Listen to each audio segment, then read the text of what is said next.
Assalamualaikum teman belajar, jumpa lagi dengan Bu Etin. Tahukah kamu bahwa tubuh kita dibangun oleh bermiliar-miliar sel? Terus, apa itu sel? Sel adalah unit struktural dan fungsional terkecil dari makhluk hidup. Untuk mengetahui lebih jauh, mari kita pelajari tentang struktur sel.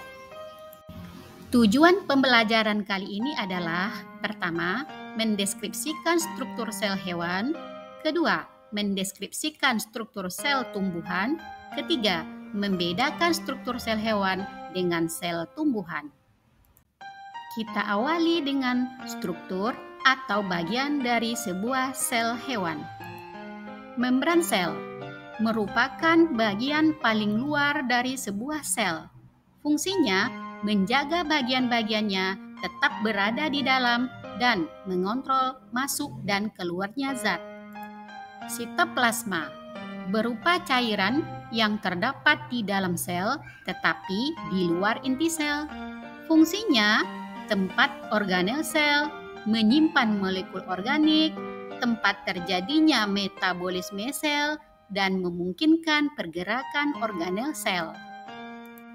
Nukleus, disebut juga dengan inti sel, merupakan organel berbentuk bulat yang berfungsi mengontrol semua aktivitas sel. Di dalam inti sel terdapat nukleolus yang disebut juga dengan anak inti. Retikulum endoplasma merupakan membran berbentuk labirin yang berhubungan dengan selubung inti sel.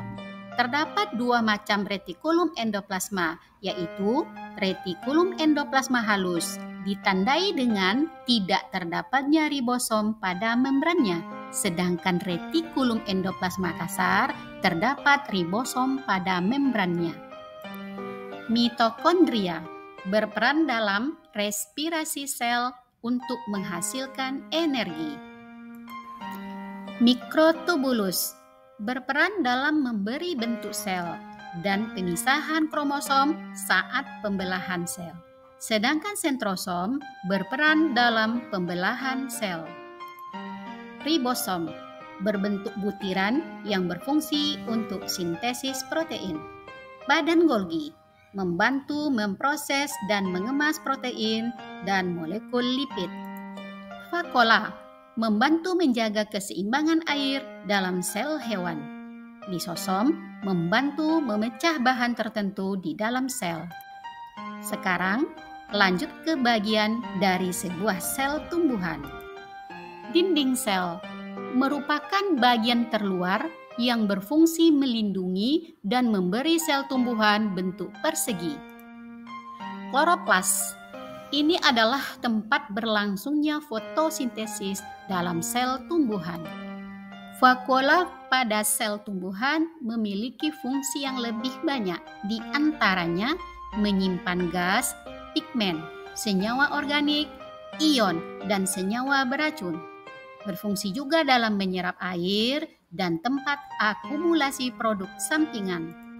Selanjutnya, ada organel ribosom, mitokondria, badan Golgi, nukleus, nukleolus, dan retikulum endoplasma, di mana fungsi dari organel tersebut sama dengan pada sel hewan.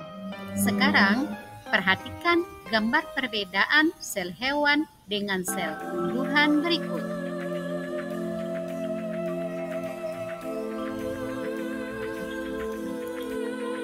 Tuliskan jawabanmu pada tabel ini ya. Semangat belajar! Terima kasih.